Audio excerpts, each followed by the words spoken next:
I was begging to talk to her. This nurse practitioner lady, she didn't know what she was talking about. She said, "Hey, have you tried birth control?" And I said, "Yes, but I don't want it. I want someone to tell me why I'm in pain. That's what we all want. Give us answers." So the more I learned, the more I was remembering that before my surgery, I'd read that you're supposed to get a surgery with a specialist, not a GYN. I ignored that back then. I was like, I just need a surgery. Like, we get desperate when we have endometriosis. Like, Yeah. just someone open me up. I don't care, which was a mistake.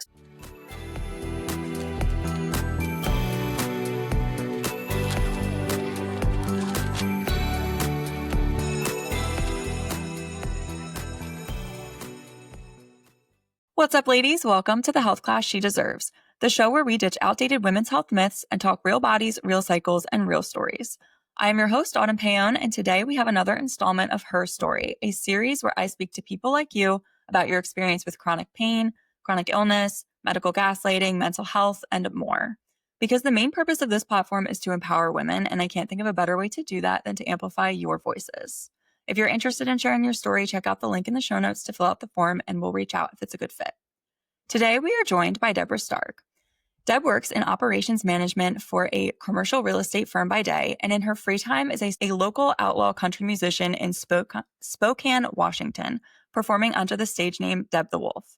In recent years, she has been navigating endometriosis and adenomyosis, experiences that opened up her eyes to the major gaps in women's healthcare. She now dedicates much of her energy to educating and supporting other women as they navigate the medical system with endometriosis. Beyond her advocacy and music, Deborah lives on a small piece of land with her husband, a butcher, along with their goats and chickens. She also makes natural skincare products for fun, bringing creativity and care into another part of her life. Deb, welcome to class. Thank you for having me. So we connected on TikTok first, classic 21st century story. And your content is amazing. I love your content. I know that I'm not alone because you've had some rapid growth recently. And you're very open and honest about your experiences. So what kind of inspired you to start that account in the first place?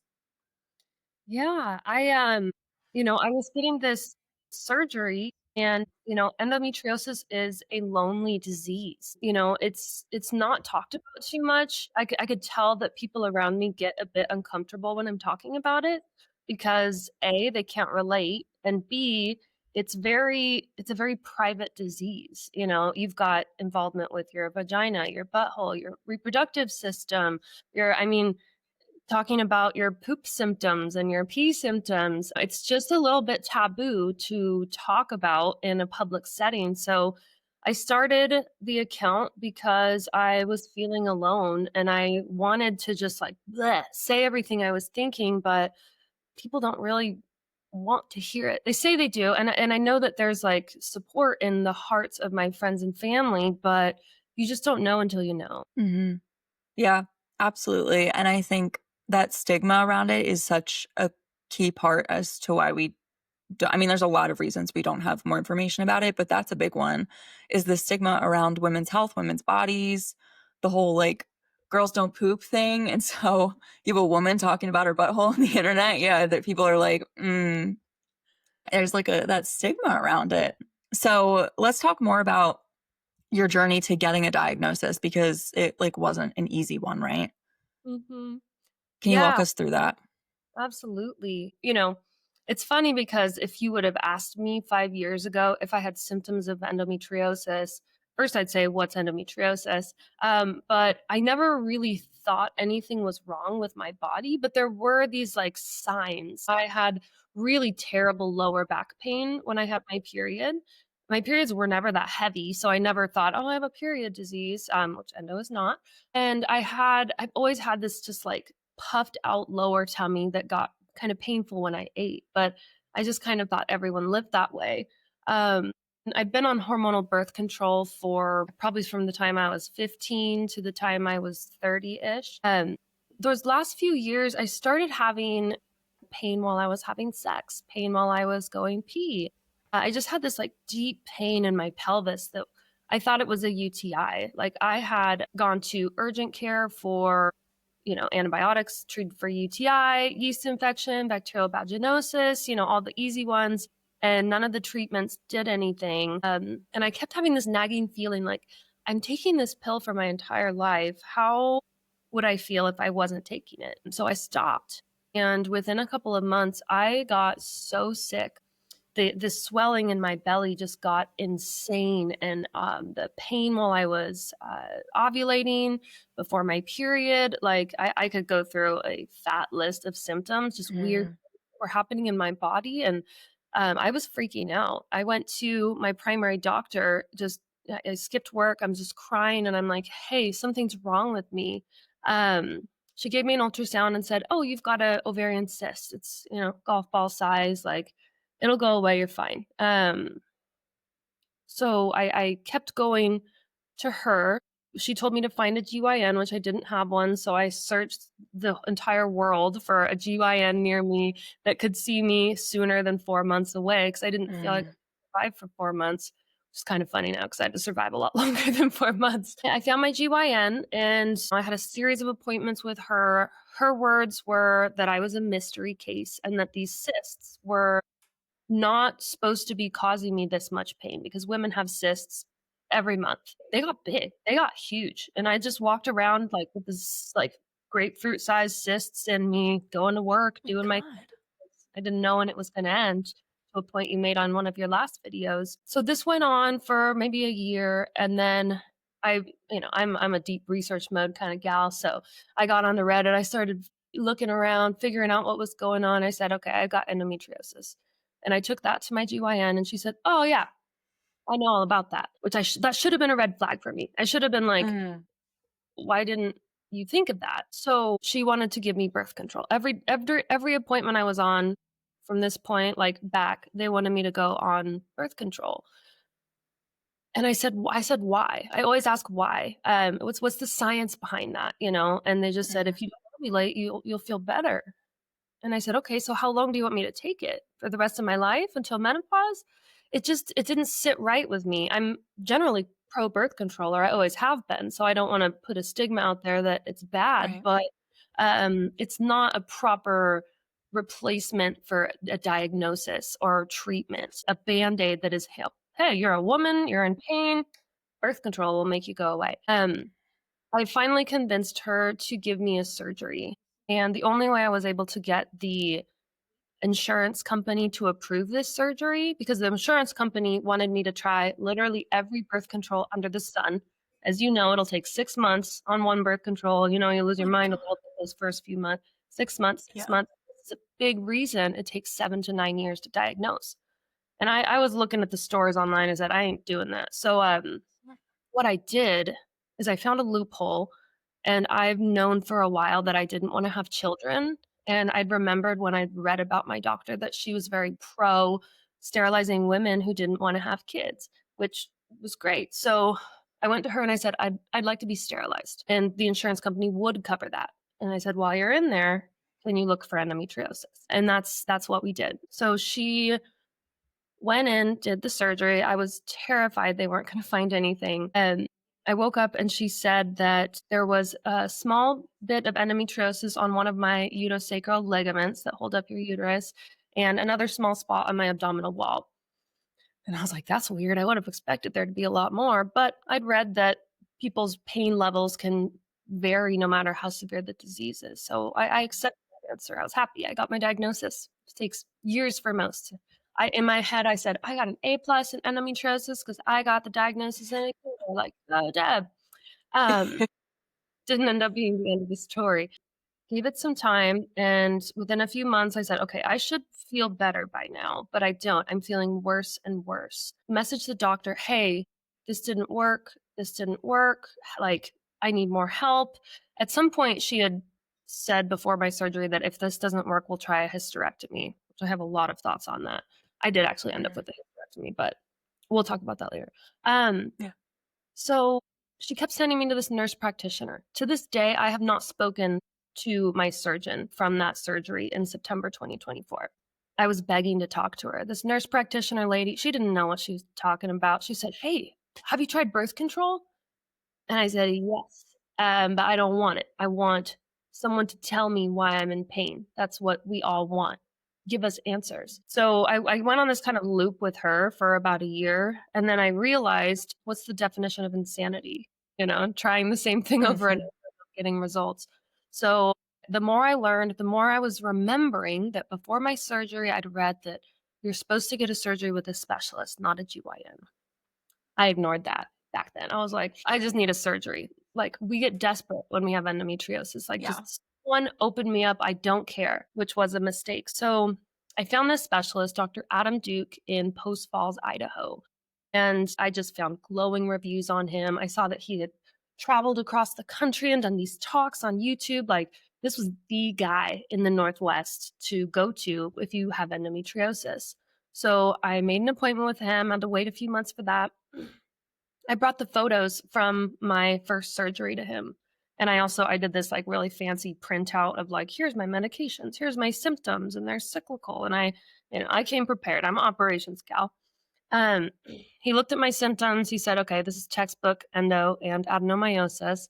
He looked at the photos that the surgeon had provided and he said, huh, look, there's endometriosis on your bladder. Here it is on your rectum. Here it is on your uterus. Your appendix is destroyed. Your cervix is destroyed. Like, he could see that just from the photos she had taken. I Wow. Yeah, I wasn't even upset in that moment. I mean, I did cry a little bit, but I was just like, thank God. Like, you don't Mm. think earlier in your life that if you find out some of your organs are destroyed, that you're going to be delighted about it. But I said, I'm not crazy. I'm not crazy. Mhm. We've all thought this if we're later in our endo journeys. So yeah, he performed this surgery sometime later. It was the longest month of my life. And yeah, it was pretty bad in there. How graphic can I get here? As graphic as you want. Okay, this is a shocker here. So my appendix was destroyed, and there was like some like nodules and things growing in it. Like, it was super messed up. Mm. I had endo on every organ from my rib cage down to my butthole, except my ovaries. Somehow, miraculously, my ovaries were fine, which was a miracle. Like, I really wanted to keep my ovaries. Mm. But my cervix was completely clogged up with endometriosis. Like, I wondered why I stayed in my luteal phase for 3 to 4 weeks. The blood couldn't get out. I was just like stuck inside of me. My uterus was fused to my bladder.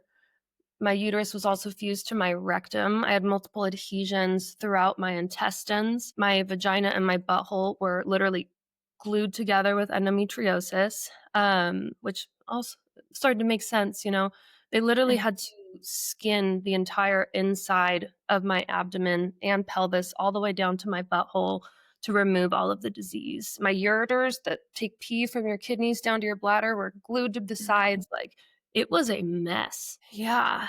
So that was about 10, 11 weeks ago. And which brings me to now.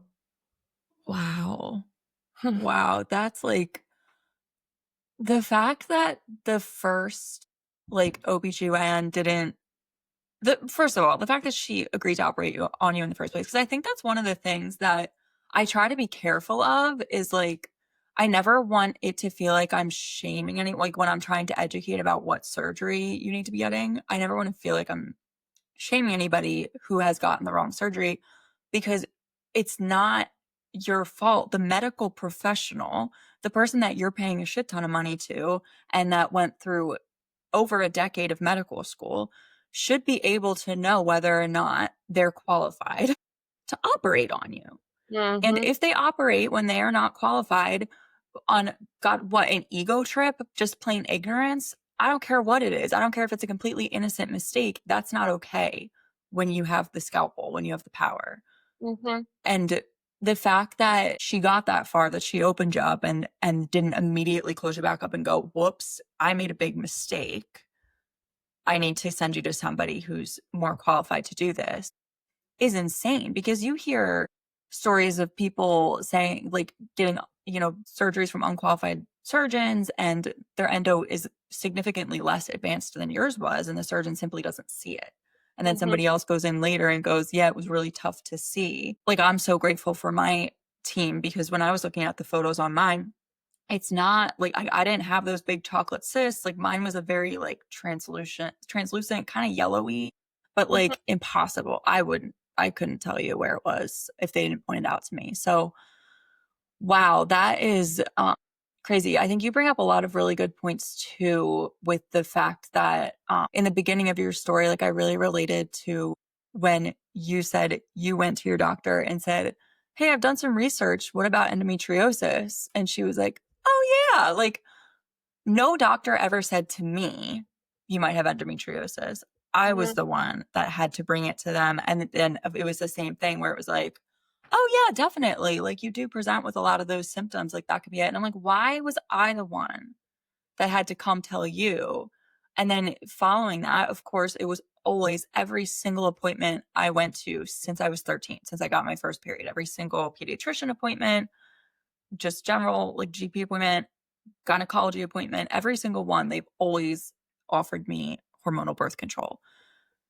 And like you said, it's hormonal birth control has offered women like amazing things. And we don't want to like demonize it. And it's a very personal choice.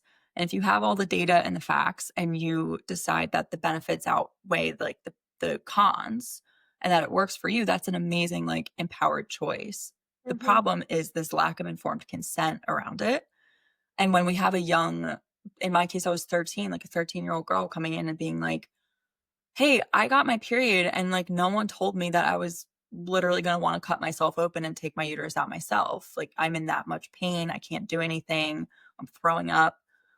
What do I do?" And they're just like, "Here, take a pill." And it masks those symptoms for years and years. And then, like you said, like you were like, I wonder if I wasn't on this, like, how bad would it be? It's pretty bad. And if if we don't mask the symptoms of all of these teenage girls, maybe we could get some earlier diagnoses before the endo has literally glued organs together. Mhm. Um, and the other really relatable thing that you said was like, you wouldn't think that you'd be happy, like someone telling you, "Hey, the inside of your body is like a fucking mess, like it's destroyed." Mhm. But it's a relief. You're like, "Oh my God, like, thank God. Thank Yeah. God that something is there." Because if it wasn't, I don't know what I would do.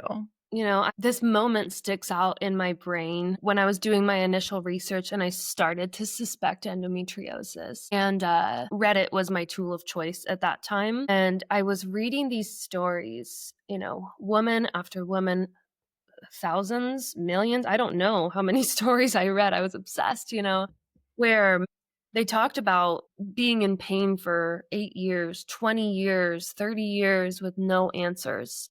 And I had a moment where it makes me kind of emotional where I was like, oh my God, that couldn't be me. Like that couldn't happen to me. Um, I have lucky girl syndrome. Like I make the world the way that I want it. I'm like a little Mhm, delulu and it works for me, but you just like can't delulu yourself out of pain. I mean, it only works mhm, for so long until the damage gets so bad. And it just kind of hit me that like I'm not special. Like I could spend the next 20 years feeling like this and no one would care. Like, I mean, people care, right? But you tell someone you're in pain and they're like, "Oh, I'm sorry." And mhm, maybe they'll ask a couple questions. Maybe you'll even talk about it for an hour if you're lucky. But then they go on and live their lives and you're just like stuck in that body mhm, forever. Yeah, there was a period of time where acceptance had to be the case, and that rise and fall of hope where you have an appointment coming up and you're like, this is the one. This is the one where they're going to tell me, you know, and you wait 3 months and you prepare your notes and you show up 30 minutes early just in case because this is the most mhm, important thing, and then you have a 20-minute appointment where they ask you the same 10 questions they asked you last time and offer you birth control, tell you you're fine, and send you on your way. Like, that crushing feeling, you don't know it unless you've had it. And then when you've done that 5 times, 10 times, months in between those appointments, and then years have passed, and then you finally get your surgery, and then you're still in pain, and you're like the women that I'm talking to on my TikTok page, is keeping me up at night because they don't know what I know. And I've Mhm. talked to these women and they are so excited for their surgery with their GYN that's going to do an ablation. Or they're so excited for their hysterectomy with their GYN who's not going to check their intestines. They're going to open these ladies up, pull out their uterus, sew them back up, and tell them they're fine. And then they're going to go through a year if they're lucky, but probably 5 years of thinking, well, Mhm. this is just my life now. Mhm. And that's just every time something happens, it just takes a little bit out of your soul. And I've talked to Yeah. women who 30 years, 30 years they've been in pain and they're doing the same thing. They're going back to their GYN, and I feel like I'm shouting from the rooftops, like, "Stop! Like, do not Mhm. spend every single day." I'm, like, making these videos, and I'm like, "I can't leave these people behind because there's information they need to know, and why isn't there a fucking billboard at the entrance of every city saying not to do this, and saying that just Mhm. because your birth control made you feel better does not mean that the problem's gone." Sorry, I know this is a bit of a rant, but it's No, a so it's important and it's important. so Yeah. widespread. I mean, 1 out of 10 women, that's probably a low estimate. It is, yeah. God, I'll pause It's there, I can talk forever. I'll give you a minute. it's definitely a low number because there are like I see my mom recently after we all kind of I'm the oldest of 3 and after we all went and I graduated college, my brother started college a few years ago, he's a junior now, and back then my mom was like, "I'm gonna go back to school," and she got her associates in exercise science, I believe, and then she's joined a stenography program, and that's what she's, like, finishing up now in clinicals and stuff, and in one of her I don't know if it was in a textbook or if it was, like, from an exam or something, but it said something about how the majority of endometriosis cases are asymptomatic, and I was like, "No." The majority of endometriosis patients are just chalked up to having, quote, bad periods. And all of the other symptoms that are caused by endometriosis are never even considered by their doctors because there are women out there with endometriosis who don't have a single, like, they get their period and it's easy. They don't have a problem with their period. But around ovulation, they like have, I don't know, back pain where they can't get out of bed or they have cramping around ovulation. And because we don't teach women about their cycles, we don't teach them to track their cycles. A lot of them don't even know that it's ovulation related. Mhm, They just know that every now and then they get this crazy cramping, but they're not bleeding and it's not during their period. So they don't know. And that can all be linked to endometriosis. That's actually a very common symptom of endometriosis. And so to say that most cases are asymptomatic is completely incorrect. It's more accurate to say that most symptoms of endometriosis are chalked up to a million other things before it's ever diagnosed, if it's ever even diagnosed. mm, And so that's why like we have so many women suffering from these quote mysterious symptoms that are very likely endo, but the only way to confirm that is a surgery. And it's definitely extremely underdiagnosed for that reason and for quite a few other reasons as well. And I know that I heard 1 in 7 was like a more recent number that they came up with, but I would even argue it's more than that. I think it's becoming more and more. And it's it's it's just such a disservice, and that's not even like a strong enough word. I don't even know what to call it. an It's medical outrage. malpractice. That's What's that? that is an outrage. Yeah, it's a complete outrage. It's horrendous that we just expect women to sit in this pain and tell them it's not that bad. On the video that I posted the other day that was just like, I think I called it like not so fun facts about endometriosis. One of the first things I said was that it's considered like one of the most painful diseases that we know of, and that women who have endo but also have given birth or have experienced a heart attack say that their endo pain is significantly worse. And I have gotten so many comments from endo mamas on that video where they're like, yeah, no, I would give it. I think at least 2 or 3 of them said, I would rather give birth every single month than have endometriosis. God. Yeah, it's crazy. I've been learning about, I've been diving deep into the human body. And one of the things I'm focused on right now is the nervous system and how it responds to chronic pain. And there's a physical aspect of that and an emotional aspect of that. I'm actually an EMDR therapy for PTSD from medical trauma, Mm. which is a side note. But the and I want to be careful not to give inaccurate information, so I'm going to try to stay kind of vague here until I research a little more. But so the nervous system, you know, the body feels pain and the nervous system reacts to it. It sends signals out to hormones, cortisol, psh, go, blood sugar, psh, go, everybody, we're gearing up for a fight. But if you're always gearing up for a fight, you're like spending all of this energy and it becomes desensitized at times or misfires. So nowhere near close to childbirth at all. But I have had this like tooth that's been bothering me since a couple months before my surgery, but I was getting very sick towards the end, and it was like I didn't think that my body would be able to heal properly from the root canal that I guessed that I might need. So I probably went like 4 months with this tooth in my head that wasn't doing okay. You know, I didn't feel it most of the time. It was kinda like I just noticed I didn't really chew on that side and that this side of my mouth was getting tired and, like, yeah, and if I drink cold water, like, that's pretty uncomfortable, so I just would kinda it's like I started talking lopsided because I was, like, training my muscles, like, drink water and close off that side of my mouth. Mhm. Um, so a couple months after my surgery, I finally said, "Okay, it's probably worse than I know. I better get in there." And massive panic attack the first dentist appointment because I was like, "Oh god, the lights." But I waited probably 3 months almost to get the root canal. And when I went, it was like there was all kinds of like terrifying trauma stuff going on. But my point is that the numb wore off, and I was just like, "Huh, nothing.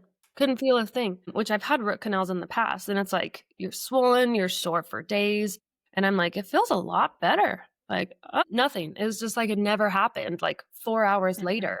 And I started thinking, "Huh, maybe my tooth was actually more than just irritated. Maybe it was in searing pain," and my brain is just like, "You can't handle that right now, girl." Like, let's just take it and put it in a little box and bury it under a tree somewhere. And so I made a little post about that on my page. And I, similar to you, I got all these stories. The women started talking about childbirth, and I was like, okay, my root canal means nothing. But there was one gal who said that she went pee and looked in the toilet and saw a kidney stone in there, and she was just like, huh, interesting. She went and fished it out and took it to the doctor and was like, hey, and they were like, oh yeah, and the doctors were just like, what? You didn't feel it? She's like, Oh my god. nothing. That's crazy. And that somebody did comment too that they said that they passed 2 kidney stones while they were pregnant and then had 2 unmedicated births and still, like, would prefer that over their endo pain. So it really is crazy, and I appreciate that you brought up the emotional side of things because I was gonna ask you about that as well. Obviously, there's, like, this crazy physical pain, but there's this emotional component to it as well from the medical trauma, and from never having justice for that. Like, there's a lot of people who, in more extreme cases like yours, like, got operated on incorrectly or had a bad surgery or a surgery that actually completely fucked them up.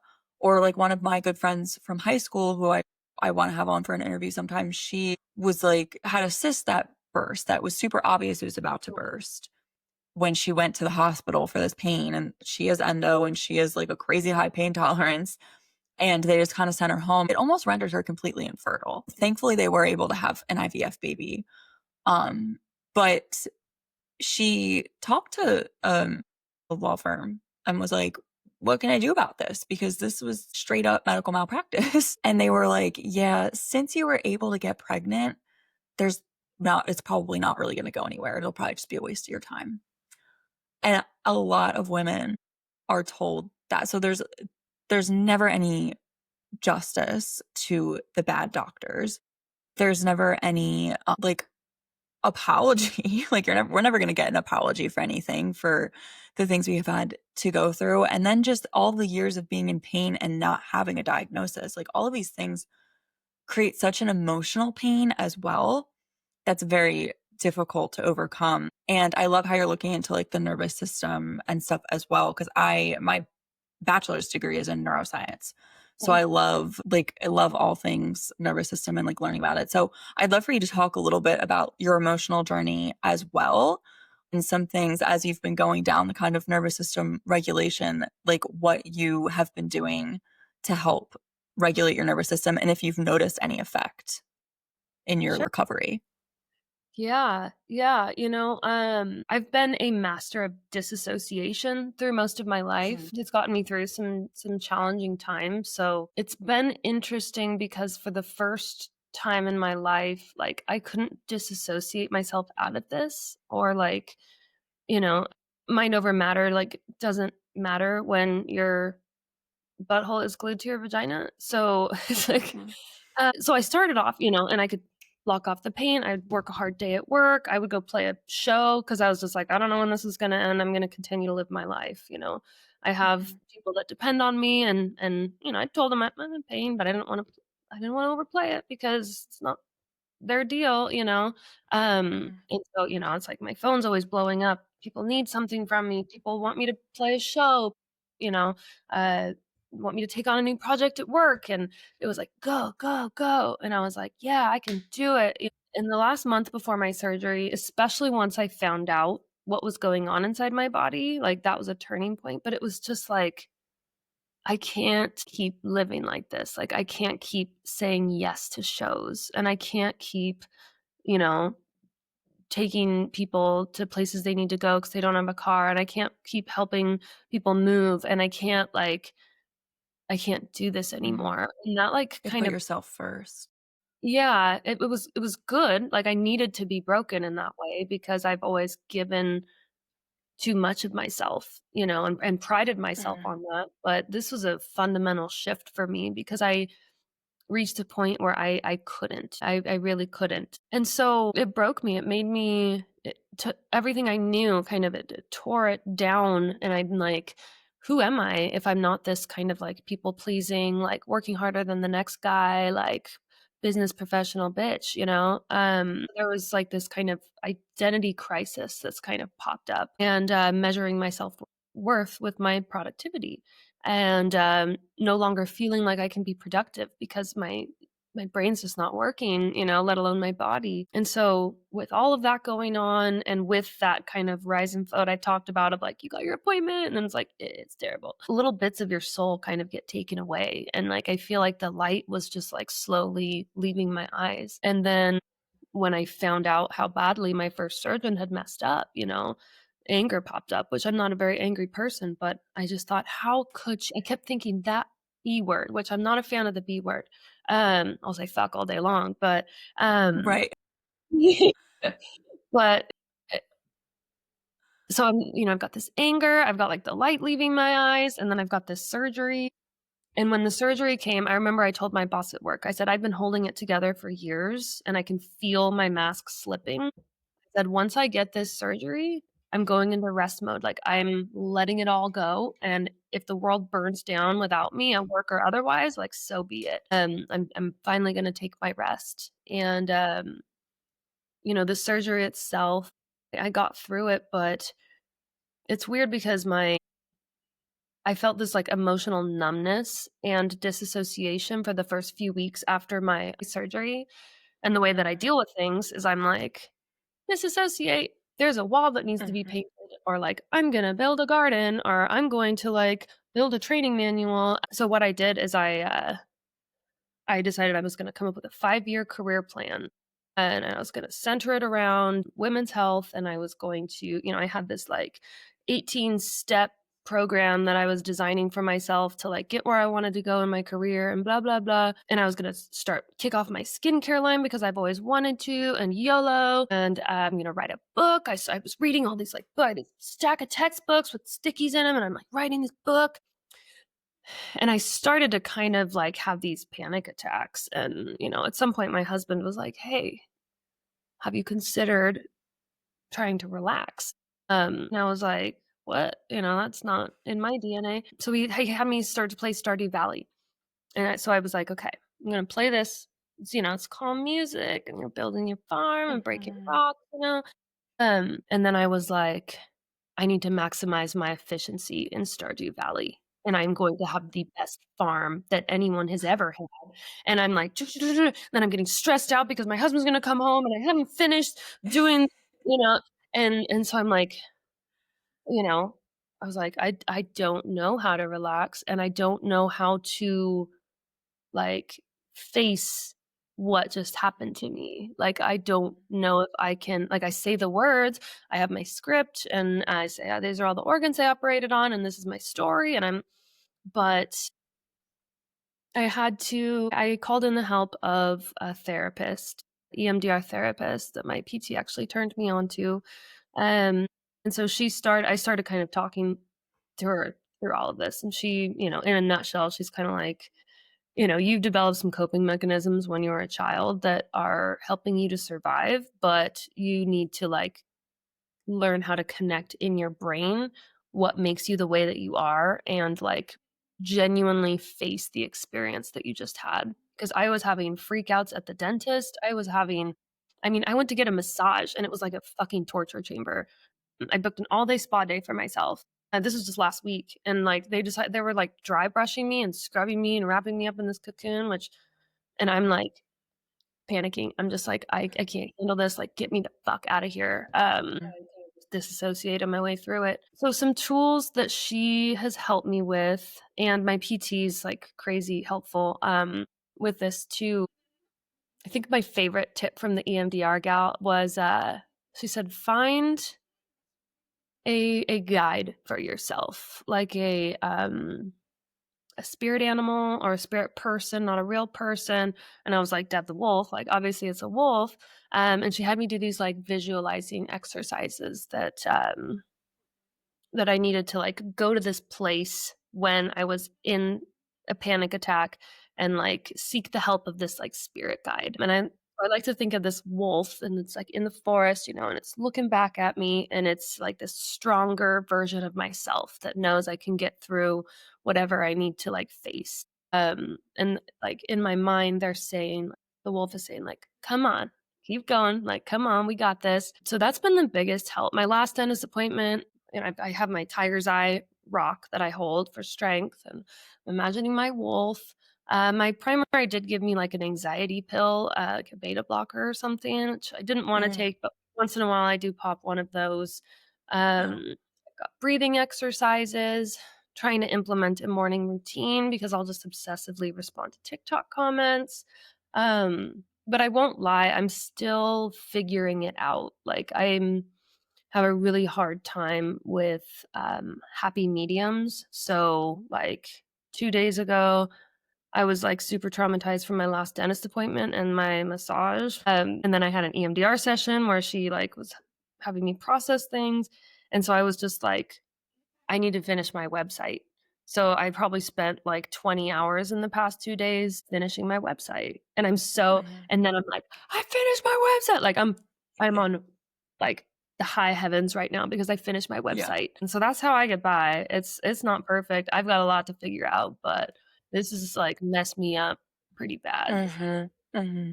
Yeah, the emotional side of things is very, very tough with chronic illness, and I love how the wolf thing, like, just kinda having, like, a spirit guide. It just quickly, where did the wolf come from? Like, Deb the wolf, did is that just, like, an intuitive thing, or It's actually when I was a kid, my parents bred Siberian Huskies, and they like Oh. indoor kennel was outside of my bedroom wall. And then we also had like this big wolf dog trapper, um, who was like an actual like half wolf dog. And so the joke was that I was raised by a pack of wolves. And I kind of just carried that theme through with me through my life. I would have all my like email address, Deb the Wolf, and Mhm. I had a team at work. I built this like big call center for a vacation rental startup at some point, and I named them the Wulf Pack. And whenever we'd get a sale, we'd like howl like a pack of wolves. And then I was doing the music, and I was like, I need a stage name. And I was like, Deb the Wolf. I am the wolf. So yeah, it's a theme that carries on. And now am building my Wolf Pack with wolf women. My social media, my website. What I'm doing is like it started as a video diary, and what it's turning into is like these women either have information that I don't that they wanna share with me, or they are desperately asking me questions because they're still Mhm. in that stage where they are seeking answers, any kind of clue, any kind of breadcrumb to lead them to the source of their pain, or if their doctor's the right one, and, I think in my mind, like, I'm building my Wolf Pack, Mhm. and I don't know exactly what like, where that will lead, but, yeah. There's this quote I really like, and I might mess up the words a little bit, I don't remember the guy's name, it's from The Jungle Book, and it's like, "For the strength of the wolf is the pack, and the strength of the pack is the wolf." And I really like that because it's like, there can't be a wolf pack without each individual wolf, you know? And then just having Mhm. a pack is so powerful because Yeah. one person suffering alone is dust in the wind, you know? Mhm. But together, our voices together, when we all start to talk about what we're going through and warn each other Mhm. of the dangers that lie ahead and, help each other feel less alone.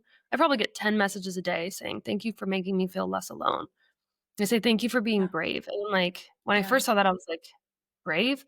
I'm literally just robotically telling you what happened to me." But I'm Mhm.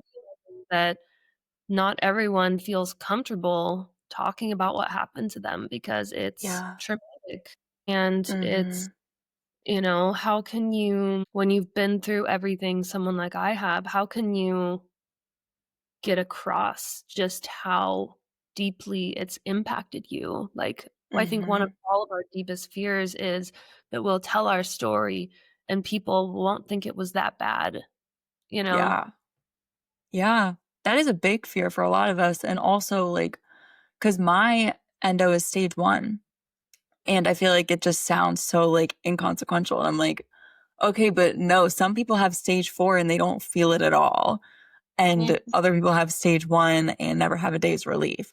I'm somewhere in between on the pain scale, like, I do have pain-free days, and I'm so grateful for that, but when the pain comes, it comes with a fucking vengeance, so Yeah. yeah, I totally relate to that. I think that is a big fear for a lot of women, not just with endo, but just with pain in general, especially in the abdomen, because we see so much bias from our peers, from medicine, of just like pain in that general area in a woman not being taken seriously. It can't be that bad because it's just a period thing. If men only knew, like they would all throw themselves off a bridge if they had to deal with what we dealt with. But I love that analogy, and also, I'm thinking as you're talking, I'm sitting here thinking how fucking cool it is that your last name is Stark also. Are you a Right. Game of Thrones fan? Oh my god, that is so funny, like, how is that even, that's just, like, embedded in you, I guess, the whole wolf thing. Yeah. Well, it's my You might married be name, poor wolf. but yeah, I But mean, still, that you found a I didn't you marry him found a for fellow wolf. him, but, Yeah. uh, I knew a girl once who, married someone whose last name was Whitehead, and I was like, "I am so stoked that I got" not that you have to take their name or anything like that, but, Right. yeah, Stark is, like, super badass. It is, yeah, absolutely. Yeah, that's so funny. I'm literally saying anything, I was like, "Oh my god, like, what a cool name." Yeah. For the whole wolf analogy, and I love the way that you explain it as well as kind of like building a pack of women and growing.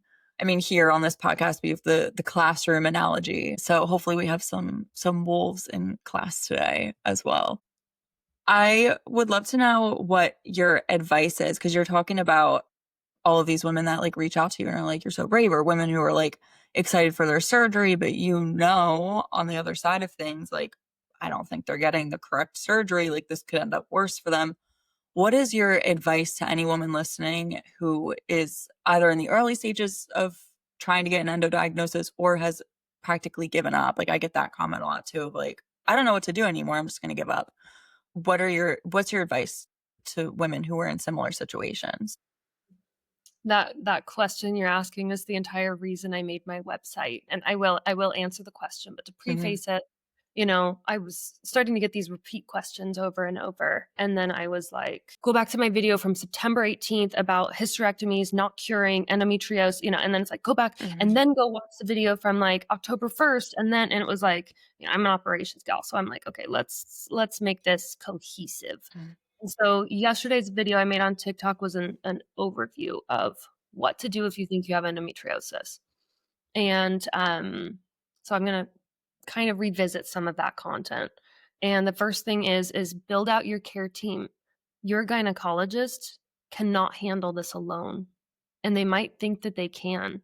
And they're probably not evil. They're probably not like, I'm gonna sew you Right. back up and on your way because I'm bitter. Like, no, they think they know what they need to know. And they will work really hard to convince you that they know because maybe there's an ego, or maybe they just think that because they've been taught that by a system. I don't know why, but your GYN can't handle this alone. Specialized care, you hear that a lot. Specialized care, what does it mean? You need someone who knows about endometriosis and who does endometriosis work like 80+% of their time for years, because it is a very complex disease. It acts like a lot of other diseases. It is really hard to spot. It is really hard to remove. It's not fully understood. So you need an expert on your team. You also need a physical therapist. Now, some might view this as optional, and I know not all doctors will refer, but I don't know how I would have gotten through this without physical therapy guiding me through. Like, they're outside of the Wulf, PT has been my spirit guide. Like, do everything you can to get into pelvic floor PT, not just after surgery. Now, hysterectomy does not cure endometriosis. Mhm. It's a big one. If you have endo growing on your bladder and you take out the uterus, you still have endo on your bladder. Yep. Supplements will not shrink endometriosis. A healthy diet will not shrink endometriosis and scar tissue. It's tissue that's sitting there. I keep getting the comments that drive me the craziest, well, probably like the fourth craziest, is I just got one today and it's like, I have cured my endometriosis with the carnivore diet. And God. I'm like, first off, you need fruits and vegetables. I could talk to you about free radicals and antioxidants all day long, but Yeah. first off, you need fruits and vegetables. But second off, think about scar tissue. It's like tissue. If I just eat Yeah. something, can I make this disappear? Like, no, you need to cut it out. And for Mhm. some people, because of the way that their hormones work, like for some people, it doesn't grow the way that it grew with me. So I don't want to say definitively that everyone needs surgery, but they do need an expert, a true expert, to look at all of the details of their case, take some scans, which I'm going to touch on in a second, and help them make that decision. Endometriosis doesn't show on most scans. I had so many ultrasounds. Congratulations, you're fine, right? Whereas like my shit's all Mhm. fucked. Yep. Um, some experts can use special ultrasound techniques or MRIs to spot some of the disease growing inside of you, but even an expert can miss the disease growing in there. So, blood tests. There's no blood test to tell you if you have endometriosis. It might make your CA 125 a little bit high. You might have a little bit of high estrogen, but no blood test, no scan, nothing besides surgery can definitively tell you if you have endometriosis. And so that's what makes it a catch-22, is that if you are in this pain, if you do get the surgery, you are okay. This is assuming you're with a specialist, because I think you know by now if you've listened to this, like, don't fucking let your GYN open you up for this. Get the surgery with a specialist, there's a chance, there's still a chance they might not find all of it. There's a chance that it might grow back. There's a chance that they might nick your bowel. There's a chance that they might realize when they open you up that they need to take an ovary, or God forbid, both. There's a lot of risks with the surgery, but if you don't do the surgery, then you're risking what happened to me. It's slowly crawling through you and destroying your organs, and then realizing when you're 34 years old that you should have had them do it 10 years ago if I would have known. So it's a catch-22, because you have to take a gamble. You have to gather all of the information you can about the disease, about your specialist. You have to track your symptoms. Twinge in your elbow, I don't care. Write it down. There's clues everywhere throughout your body. And you have to take Yeah. all this information and then read all of these women's stories and become a fucking scientist, and then decide for yourself. And even then, it's still a gamble, because you might Mhm. go through a surgery and realize that it's not endo, or you might decide not to do the surgery and really regret it in the years down the line. Mhm. So, have endometriosis, you are in one of the worst situations that you can be medically because of everything that I just said. So Yeah. my final, I mean, I've got more, but my probably like closing statement with that is that with these women who have given up and just accepted that their pain isn't real or that everyone feels like this or that there's no help out there for them, the only way that you will not get the help that you need is if you stop looking for it. Once you give up, there's no magic special doctor fairy in the sky that's like, "You're in pain, here's a solution." Like, endo girls learn that, right? The hard way. You have to keep fighting. You have to keep pushing. If a doctor says that you're not in pain or that your pain isn't real, they're wrong. You are the CEO of your own body, and the doctor is hired help. If you need to fire your Mhm. doctor, fire him. If you need to Yeah. go into debt to go find answers, like, that's your personal choice to make, but my thought is, like, you get one body, and you are the only person paying attention, so do whatever it is you need to do, but find the answers because there is an answer, and there might not be a cure, but there is treatment. Yeah. Give Yeah. up. Don't give up. That's great advice. I always like, I'm heartbroken when I see comments like that. I'm like, I know. I know how tough it is. And depending on where you're at in the world, like your access could be significantly better or significantly worse than mine, but you really can't give up. If you give up, there's not going to be anybody else who's like giving you those answers, just like you said. And you did end up getting a, did you get a partial hysterectomy or a Full full? history. I kept my Full. Okay. ovaries, but they took my uterus and my cervix. Okay, and was that like a, did you know that they were doing that when you went into it, or did they go in and they were like, "We have to"? We talked about it beforehand. He looked at the pictures and he was basically like, "It's super fucked up." And I know one of the questions I get a lot is, and I'm a little bit blind to this because I wasn't upset to lose my fertility. I was kind of more like, "Yeah, I don't have to take any birth controls or use any condoms Right. anymore." And not that I've like had sex in months, but or do I plan to anytime soon? But that's a whole other thing. So I had deep adenomyosis in my cervix, and everything was just super messed up. But I do know that my doctor does have ways that he will try to treat adenomyosis or a cervix damage that will keep fertility. There's no Mhm. guarantee. Some women, it's just like, hey, it's not going to happen for you. But I Yeah, will say and I to should have, women, keep your ovaries as long as you can.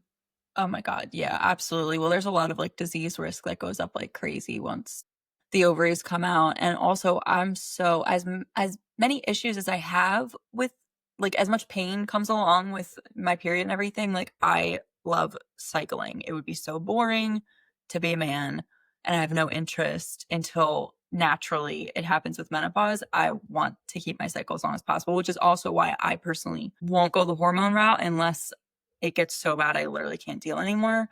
I should have asked you this in the beginning, but do you want to give a quick clarification of like adenomyosis versus endometriosis? I've Mhm. touched on it briefly on the podcast before, but not everyone has heard all the Cool, episodes. yeah, So, no problem. So, endometriosis, as we know, is a tissue that is misplaced and grows throughout everywhere in the body. I mhm. wanna make a note here that the World Health Organization lists and most other official resources list endometriosis as uterine-like tissue or tissue similar to the tissue in the uterus. Let's kill that, okay? Mhm. Soon as you say the word uterus, 50% of the room zones out because they're Yep. dudes. And then you've labeled yourself as someone with a period disease, and it's gross and it's yucky, and we're not going to talk about Mhm. it. So don't say that anymore. It's tissue that grows throughout your abdomen and strangles out your organs. In a nutshell, Mhm. meiosis is tissue that's similar to endometriosis. I don't know if they're the same tissues or not, so I won't try to guess. But it grows inside the muscular wall of your uterus. So cutting it out, it requires a different approach because it's kind of like embedded into that organ versus kind of free growing throughout other spots. Okay. Awesome. Thank you. Because I know that some people like endometriosis isn't very well known. Adenomyosis is way lesser known. Mhm.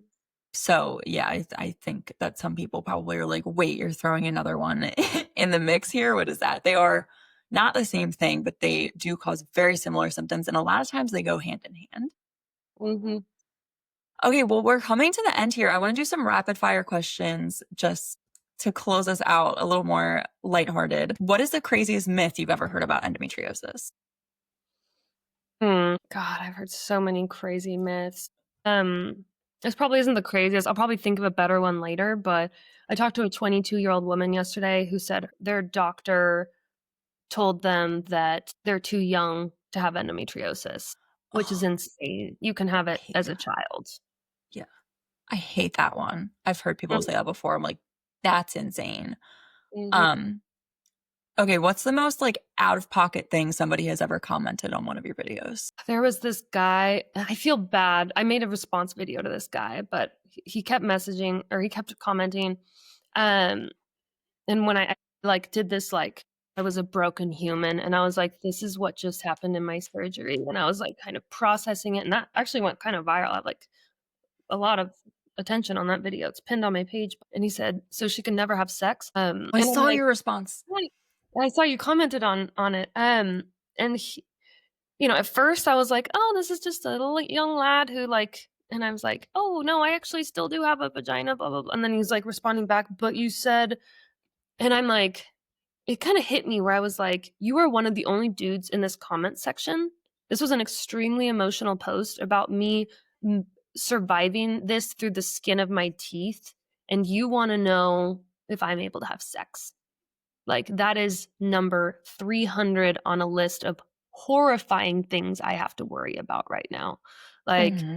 it's kind of this perfect illustration of how women's issues become minimized and sexualized instead of taken seriously. I'm like, "Dude," like, yeah, that one kinda got. Yeah, I saw that the other day. I was like, oh my God, what is wrong with people? And then, like, especially imagine that is what you were saying, and you were for some reason like couldn't have sex anymore. And it actually was like something that was super emotional and like hard to come to terms with. And he's just like cavalierly like, oh, so she can't fuck anymore? Throw Yeah. her out. She's done. Like, what's wrong with people? But you're right. Women are sexualized in every single capacity. It doesn't matter if it's like this horrible, terrible, super not sexy disease. They still will find a way to make it about them, really, to make it about male pleasure of like, Yeah. because even if you didn't like, if you couldn't have penetrative sex in like the way that we all traditionally think of sex, there are plenty of other ways to have sex as well. So Yeah. that's crazy. Um, okay, what is your go-to routine, like supplement, TV show, like shower, etc., whatever it is, during a bad flare-up?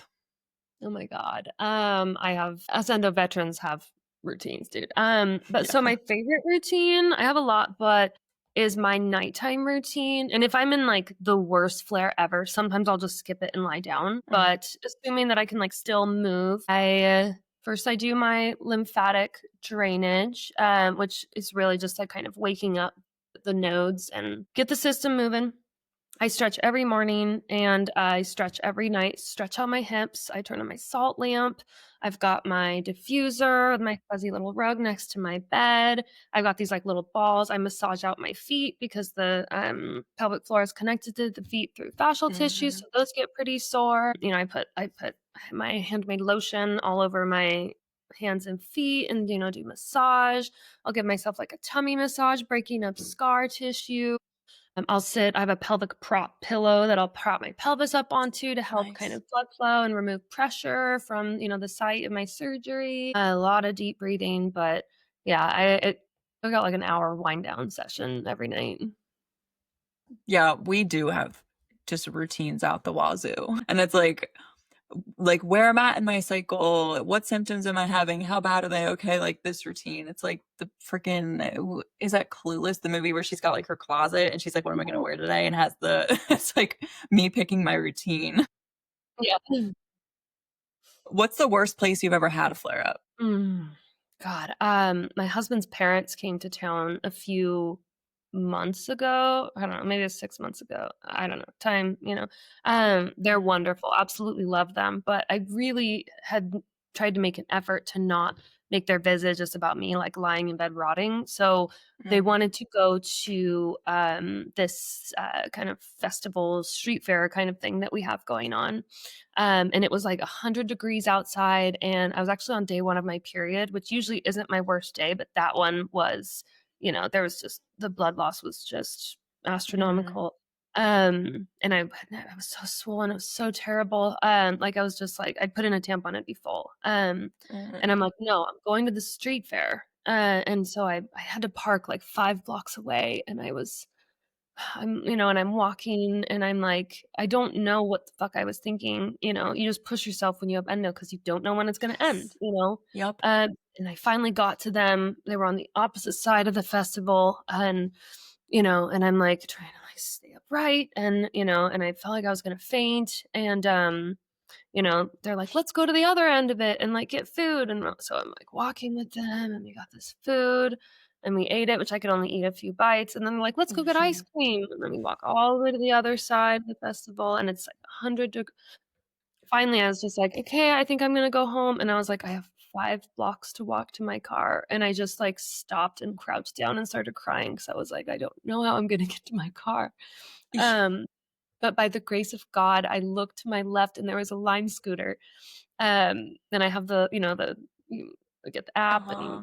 Yeah. and I have never been happier in my life. I said, "Thank you, God." And then I started my session, and I'm on my scooter, and I'm zipping, and I'm like, "Oh my God, I've never been happier in my life." Oh my gosh. Yeah, that's like when you're like, "No, I'm gonna go live my life." Like you're defiant. You're like, I'm planning this. I want to do this. I want to go out and just live life like a normal person. I'm gonna do it." And then everything just conspires against you, and you're like doing the half walk, like half crouch, look like the Hunchback of Notre Dame. Mhm. Um, yeah, I've been there in the summertime, especially the summertime's so much worse because just the heat. But okay, last question. What is something that you never leave home without? Thinking to, like, endo related, um I don't leave the house with many supplies. I've always got, like, my lotions and, my, like, girl stuff, but I Mhm. think my sunglasses is probably not what you'd expect, but when you're in a flare or you're in a lot of pain and sometimes you can't help the facial expressions that you make, so I always Yeah. keep my sunglasses with me so that I can put them on so that I can relax my face for a moment, if that makes sense. That is so smart. I never thought that. Honestly, I don't know if I've ever cared enough. I'm like, if I look like a bitch right now, it's because I am. So get out of my way. I've never thought about that though. And also, honestly, if it is a really bright day, just that, like, yeah, I mean, just think of a normal person. Like, even if you're not in a flare, you don't have endo. Like, if you're squinting your eyes too much, your head starts to hurt. It's just not comfortable. Mhm, And so if you're in the middle of an endo flare also and you've already got these other things going on, your head might already hurt a little bit or everything mhm, else hurts. If you have to like squint with the sun in your eyes the entire time, it makes it so much worse. So that mhm. is really smart. My problem is I always lose and or break every single pair of sunglasses I've ever owned. So I refuse to spend more than like $10 on them. Because they won't last very long, but that's my cross to bear. But anyway, this has been amazing. Thank you so much, Deb, for being here. I think that so many women are going to be very inspired by your story. They're going to get a whole lot out of it. Make sure you guys go follow Deb on TikTok at Wolf Woman, WULF, right? Yep, women plural. Women plural. Wolf Women on TikTok. And I'll link that below for everybody as well. I will also link her brand new website that you should definitely go check out. It's chock full of information. And if you are in the beginning of your endo journey or like you're just suspecting it or you like already have had surgery and are like deep veterans in it, then you can still find so much great information on there. Honestly, I think some of your videos, there have been things that like I don't even know. And I've like dove into this pretty deeply and you still teach me new things. So definitely go follow Deb, check out her website. As always, rate and review. Share this episode with a friend who you think would benefit from it. Thank you guys all for listening and class dismissed.